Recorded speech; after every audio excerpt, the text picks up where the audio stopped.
എല്ലാവരും ചോദിക്കുന്നൊരു കാര്യമാണ് Thailand versus India friendly match എങ്ങനെ ഫ്രീ ആയിട്ട് കാണാൻ സാധിക്കുമെന്ന്. സോ അതിനുള്ളൊരു ഉത്തരമായിട്ടാണ് ഞാൻ ഈ ഒരു വീഡിയോയിൽ എത്തിയിരിക്കുന്നത്.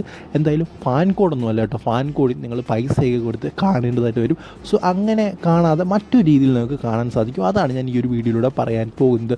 സോ എന്തായാലും അതിലേക്ക് പോകുന്നതിന് മുമ്പ് നിങ്ങളുടെ ലൈക്ക് വളരെയധികം ഇമ്പോർട്ടൻ്റ് ആണ്. 200 ലൈക്കിൻ്റെ ടാർഗറ്റ്. സോ എല്ലാവരും ആ ഒരു ടാർഗറ്റിലേക്ക് എത്തിക്കുമെന്ന് വിചാരിക്കുന്നു. ഇന്ത്യ വേഴ്സസ് തായ്ലൻഡ് മാച്ച് നാളെ 4:30 നടക്കാൻ പോകുന്നത്.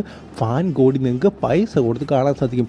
സോ അതല്ലാതെ നിങ്ങൾക്ക് കാണാൻ സാധിക്കും. സോ എന്തായാലും അത് പറയുന്ന മുമ്പ് ഒരു കാര്യം കൂടി പറയണം. നമുക്കറിയാം ഇന്ത്യ നാളെ ഏത് 11നെയാണ് ഇറക്കാൻ പോകുന്നതെന്ന് നിങ്ങളെല്ലാം ആലോചിക്കുന്നുണ്ടായിരിക്കും.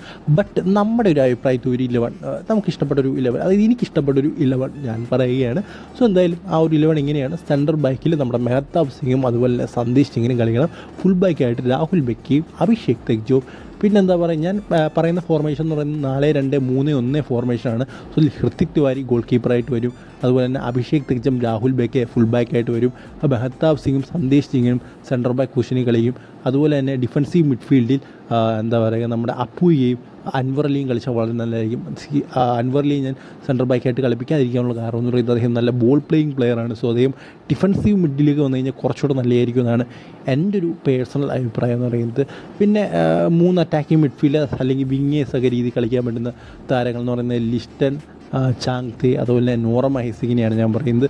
നോറ മഹേസിങ്ങിനെ എന്തായാലും ഇൻവോൾവ് ചെയ്യണം. ചിലർ നെറ്റിയും ചൊല്ലിക്കും നോറ മഹേസിങ്ങിൻ്റെ പേര് പറയുമ്പോൾ. അദ്ദേഹം ഹൈലി ക്രിയേറ്റീവായിട്ടുള്ള പ്ലെയറാണ് ഇപ്പോൾ ISL കളിക്കുന്നത് വെച്ച്. സോ അതാണ് ഞാൻ മഹേസിങ്ങിൻ്റെ കാര്യം പറഞ്ഞത്. സോ അദ്ദേഹത്തെ കളിപ്പിച്ചാൽ വളരെ നല്ലതായിരിക്കും. പിന്നെ ഫിസിക്കലി ഉള്ളൊരു പ്രശ്നം എന്ന് പറയുന്നത്. സോ എന്തായാലും ഏക സ്ട്രൈക്കറായിട്ട് വേണമെങ്കിൽ ആഷിഖ് കുരണിയെ കളിപ്പിക്കാം. ഒരു ഫിസിക്കലി ഇതായിട്ട് കളിക്കണം എന്നല്ല, അല്ലെങ്കിൽ സുഹേൽ ഭട്ടിനെ കളിപ്പിക്കാം, ഛത്രിയെ കളിപ്പിക്കാം. ബട്ട് എൻ്റെ ഓഫ് ദ ഡേ ഞാൻ പറയുന്നത് സുഹേൽ ഭട്ടിന് ചാൻസ് കൊടുക്കണം എന്നാണ്. സോ സുഹേൽ ഭട്ട് ഒരു സെൻട്രൽ ഫോർവേഡ് പൊസിഷനിൽ കളിച്ച് കഴിഞ്ഞാൽ നല്ലതായിരിക്കും. പിന്നെ ആഷിഖിന് ചാൻസ് കൊടുത്താലും കുഴപ്പമില്ല. ഛത്രിയൊക്കെ എനിക്ക് തോന്നുന്ന ആ ഒരു ഇമ്പോർട്ടൻറ്റ് മാച്ച് ഹോങ്കോങ്ങിനെതിരായിട്ടുള്ള മാച്ചിൽ ഇറക്കുന്നതായിരിക്കും കുറച്ചുകൂടെ നല്ലത്. സോ നിങ്ങളുടെ അഭിപ്രായം കമൻറ്റ് ബോക്സിലൊന്ന് പറയുക. ഇനി എവിടെ ഇത് ലൈവായിട്ട് കാണാം എന്ന് ചോദിച്ചു കഴിഞ്ഞാൽ BG സ്പോർട്സ് എന്ന് പറയുന്ന തായ്ലൻഡിൻ്റെ യൂട്യൂബ് ചാനലിൽ നിങ്ങൾക്ക് ഇത് ലൈവായിട്ട് കാണാൻ സാധിക്കും. എന്തായാലും VPN ഒക്കെ ഉപയോഗിച്ച് കാണാൻ സാധിക്കുള്ളൂ. സോ VPN ഉപയോഗിച്ച് നിങ്ങൾക്ക് ഫ്രീ ആയിട്ട് ലൈവ് കാണാൻ സാധിക്കും. ഏതെങ്കിലും VPN ഒക്കെ കണക്ട് ചെയ്താൽ മതി. സോ എന്തായാലും BG സ്പോർട്സ് ആണ് ആ ചാനലിൻ്റെ ആ ഒരു പേജ് ഞാൻ ചിലപ്പോൾ ഇതിനകത്ത് ഇമേജായിട്ട് കാണിച്ചു തരാം. സോ എന്തായാലും ഈ ഒരു വീഡിയോ നിങ്ങൾക്ക് ഇഷ്ടപ്പെട്ട ലൈക്ക് ചെയ്യുക. അടുത്ത വീഡിയോ കാണുന്നത്. Good bye.